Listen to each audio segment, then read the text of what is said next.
Hello, this is Pastor Tim Gillespie coming to you again from Freedom Baptist Church, although now I'm in my basement study and we're sharing through a video which we hope we can upload to YouTube and disseminate because we have canceled church for this Sunday because of the weather. So it brings back memories from last year when we did a number of our sermons on video because of the pandemic. And we are now worshiping back in person. But this Sunday we decided to go ahead and close because of all the snow and the ice. And we want everybody to stay safe. So the deacons made that decision, and so here we are. I thought I would just share a few thoughts today about creativity and freedom. That there is a connection between creativity and freedom, both of which God has worked into his design for life. For human life. And it is kind of, I hope it sort of stands alone on its own, but it is kind of a follow-up to our recent series on God's design for life. We talked about God's design for the church and for the family and so forth. And God has a design for all of life. And it involves a certain degree of him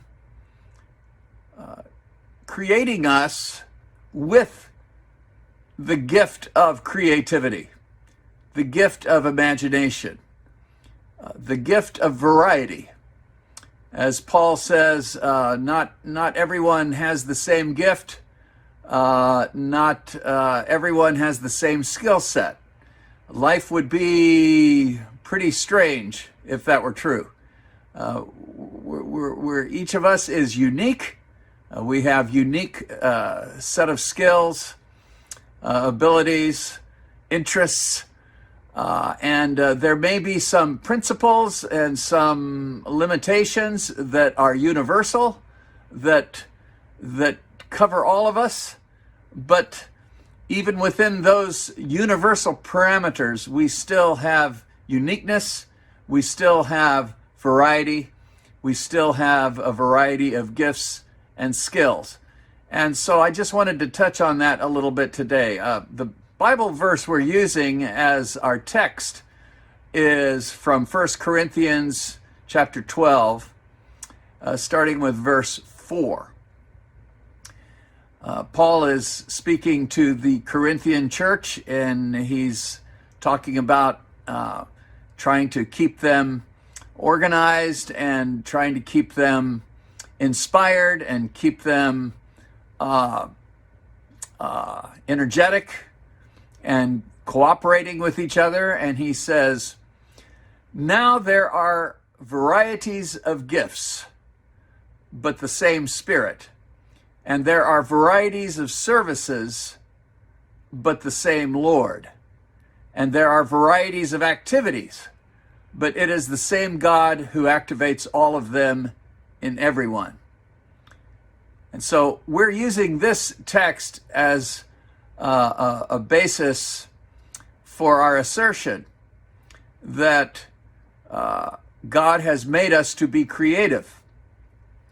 But, and we talked about this several months back, God has also given us a sense of freedom, which I would suggest without the sense of freedom that God gives us, we could not really have creativity. That creativity and freedom go hand in hand. There is a definite connection between creativity and freedom. And just like freedom has its limits, we're not just sort of free to do anything and everything. There are some consequences to our actions. We have certain limitations physically and so forth. So freedom has its limits, but it is a very powerful part of human experience, that within whatever limitations we have, we are still free to do lots of things, to think a lot of things. And that's very similar to the way creativity is. Creativity has its limitations as well. We're limited by certain aspects, perhaps, of our imagination, perhaps certain physical limitations. But creativity is also a part of human experience that helps us go places where we have never been before. The famous line from Star Trek, to boldly go where no one has gone before. And so within whatever limitations we have as humans, we are still free, and we are still compelled to be creative.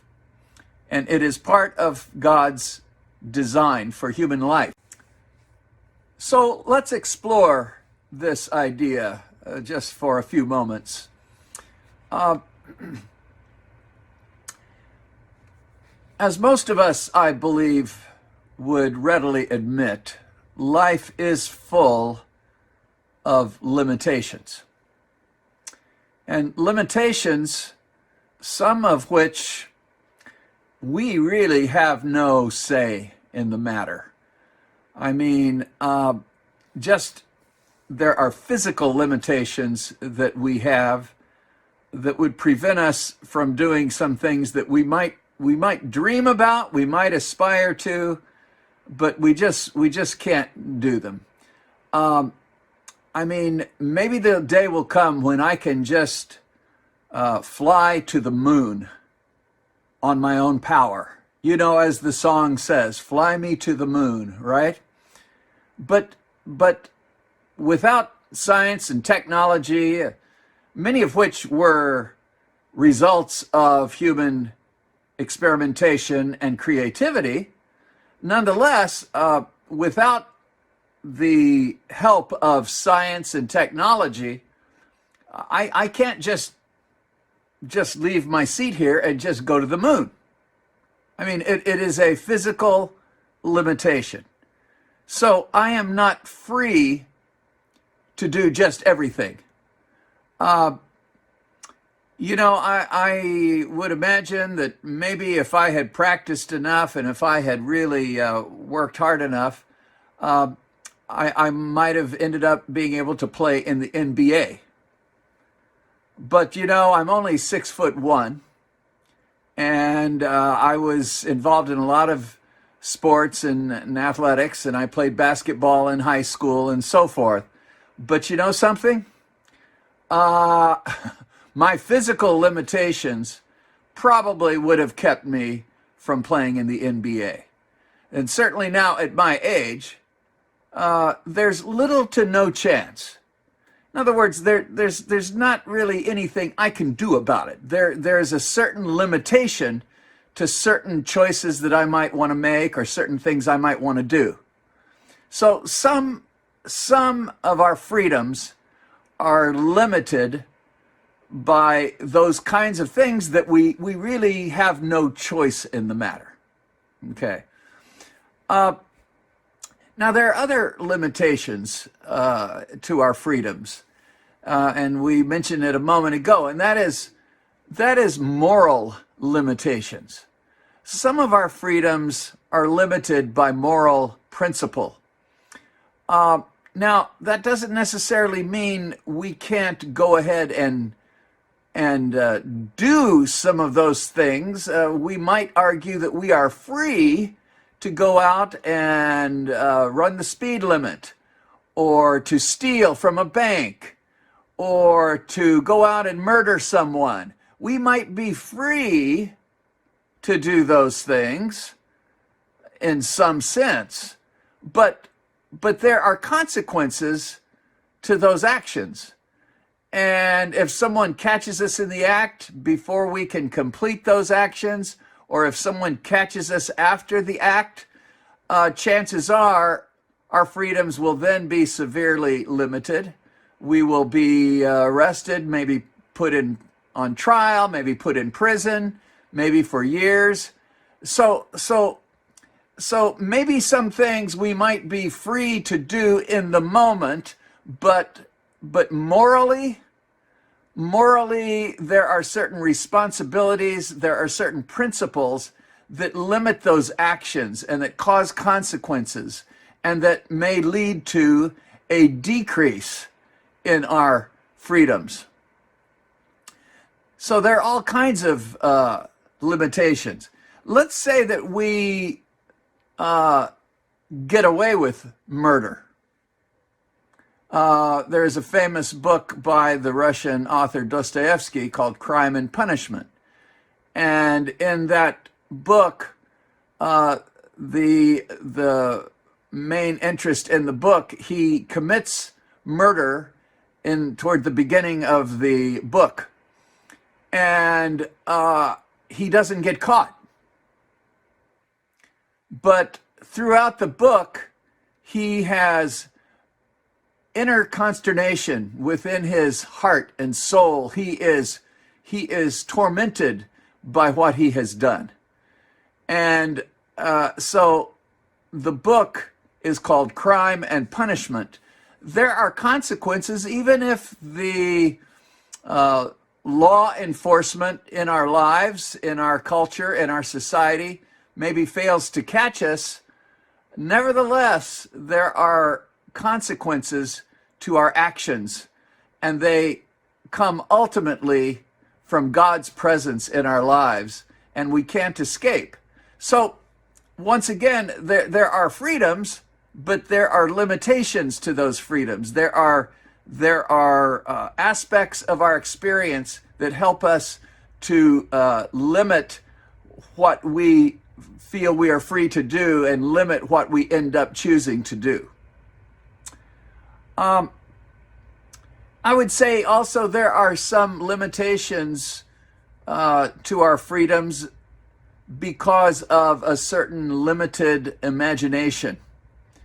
Perhaps it's just that maybe we don't have a very imaginative mind.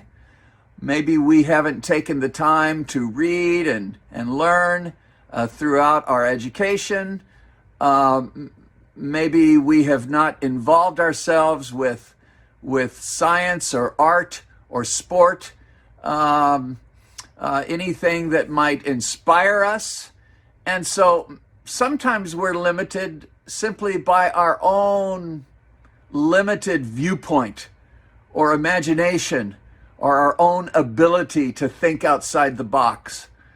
And I would say that probably that's not good. Probably we need to try to stretch our minds a little more and think outside the box a little more. Same thing happened to us when we started doing these virtual messages, because we thought, well, now that we're not having church, what are we going to do? A church is designed to be a social, interactive experience. How are we going to continue if we can't show up in person? And sure enough, the internet had been developed, of course, by that time when we started doing this a couple of years ago. And the technology had developed to that point.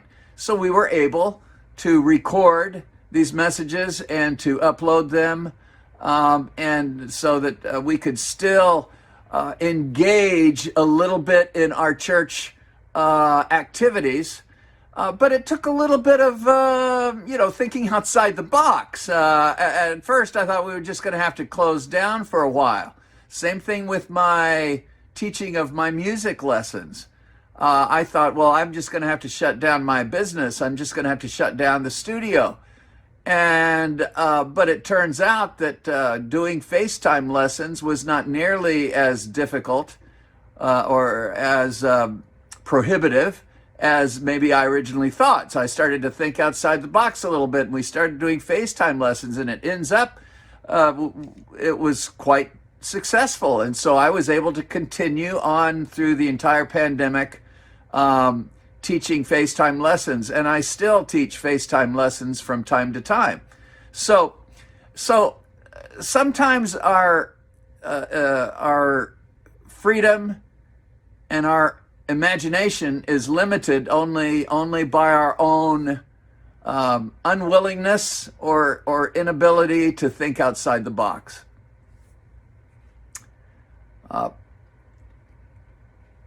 Let me just add another thought to this idea that freedom is limited by responsibility, by law, by principle. For example, there is a law in place in many societies that would say, well, you know, you're free to speak your mind, you're free to say anything you want, but you can't yell fire in a crowded theater. And why can't you do that? Why aren't you free? We've got free speech. Why aren't you free to yell fire in a crowded theater? That's limiting your freedom, isn't it?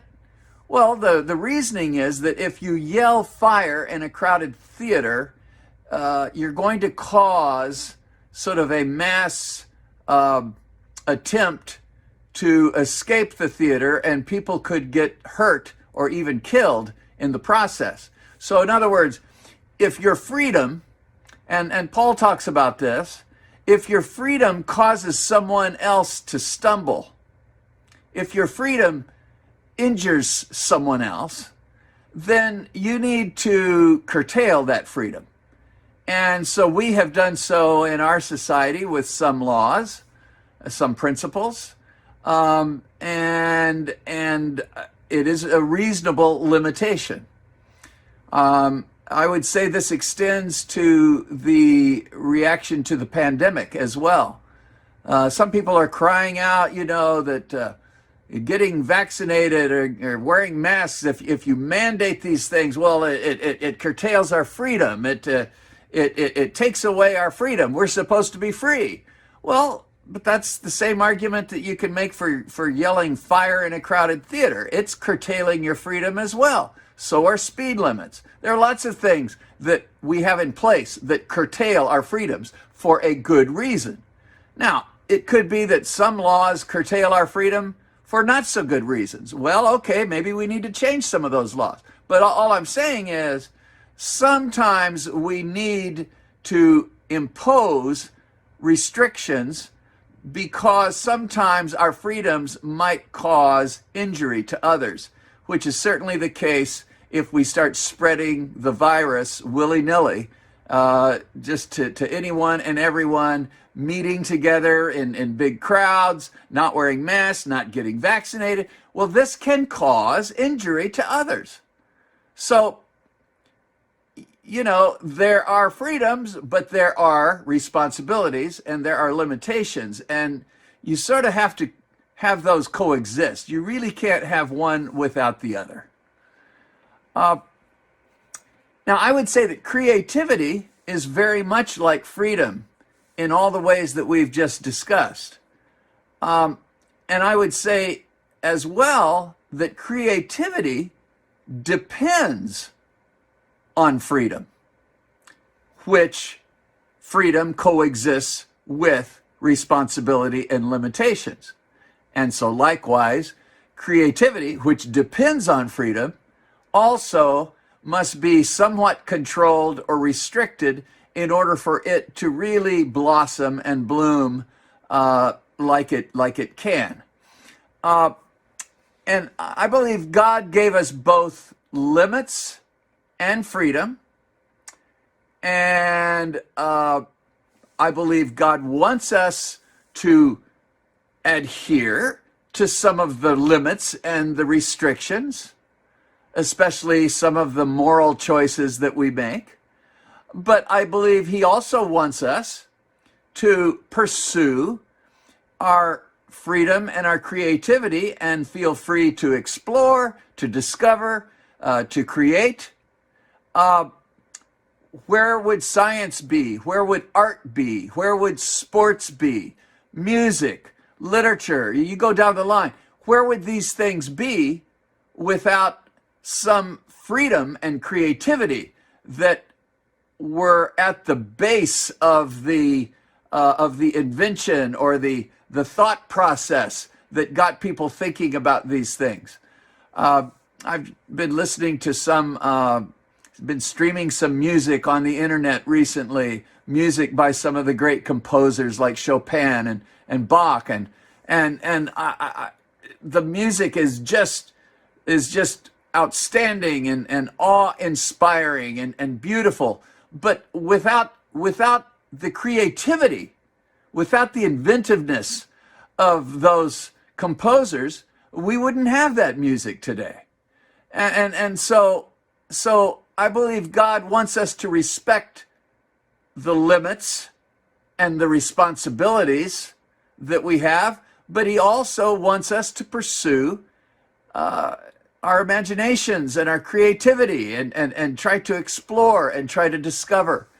When we disrespect the limits of our creativity, I believe, in a sense, we're disrespecting God.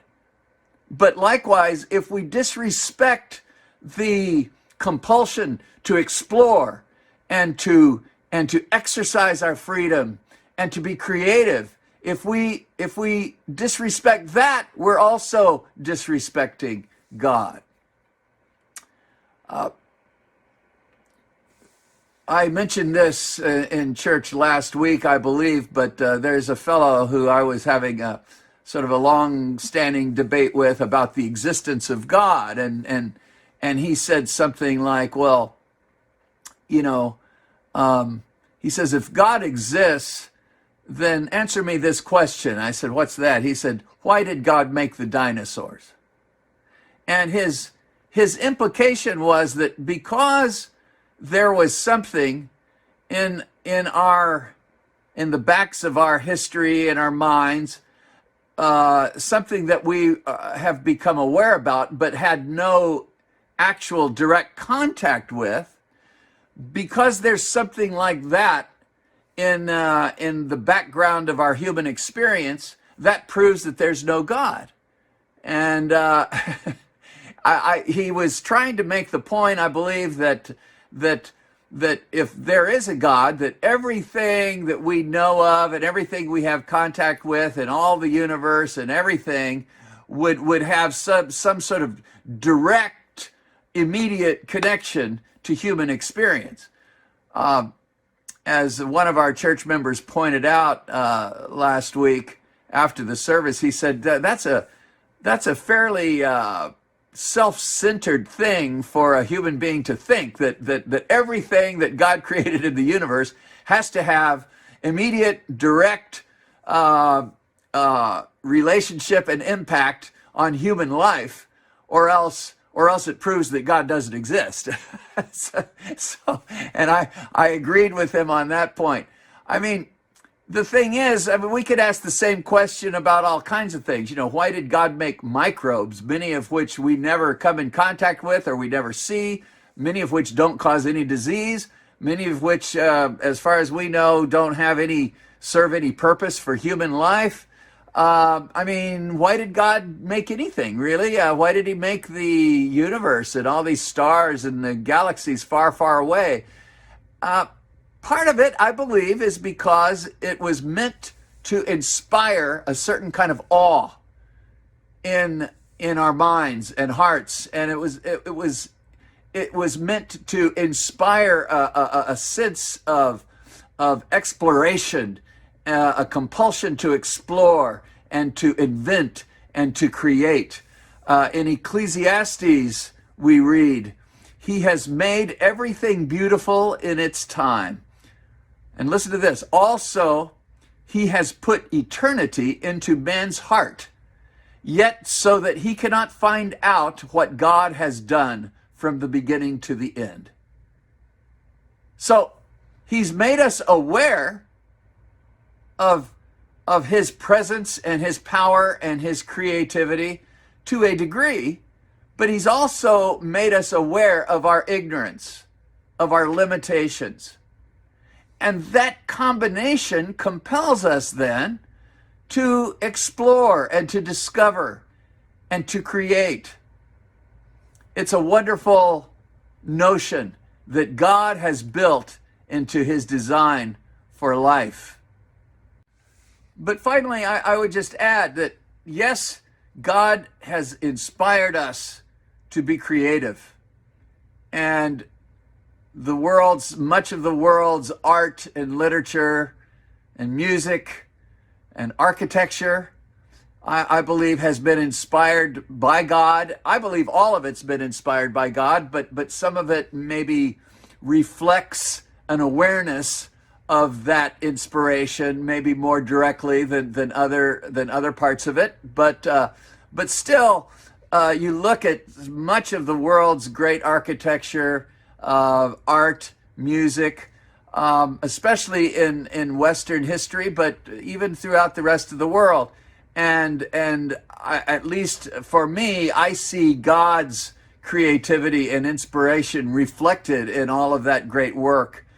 And but at the same time, we want to remember that just like with freedom comes responsibility, with creativity there also comes a certain degree of responsibility. It's not just to think of just anything and create just anything. There are certain principles that control that process of creativity. For example, in science, you might be able to discover a cure for a disease by experimenting with human beings. Well, most scientists around the world and most societies, at least that I know of, most would prohibit that kind of experimentation. It has been done from time to time throughout history, and it has been condemned. And but we don't want science to stop. We want the scientists to keep experimenting and discovering things, but we want them to do it within a kind of a moral framework. We want them to do it with a certain degree of responsibility. So it's a controlled exploration. It's not just a free exploration to do anything. It's an exploration, and there's lots of freedom involved, and there's lots of creativity involved, but there's still a certain kind of principle, a guidepost, a limitation that keeps us, let's say, on track, on a moral track that is acceptable. Think of it like a river. A river may be boundless. It may flow forever and ever and maybe finally flow into the ocean, and it may branch out here and it may branch out there. But you know one thing about a river, it always has banks. It's got banks on both sides. It's got limitations, even though within those limitations, it is free to wander and explore. And I think that's what God has designed into our lives. He wants us to be imaginative. He wants us to be creative. He wants us to think outside the box. He wants us to experiment. He wants us to explore. He wants us to discover. He wants us to be compassionate. He wants us to use our imagination, but he wants us to use that imagination in ways that glorify him. And he doesn't want us to use our imagination in a way that ignores our moral limitations. And so we can conclude with another thought that Paul shared with us in Corinthians, and that was, you're free to do all kinds of things. You're free to eat, to drink, all kinds of things. You're free to do this, you're free to do that. But whatever you do, Paul says, do to the glory of God. Amen.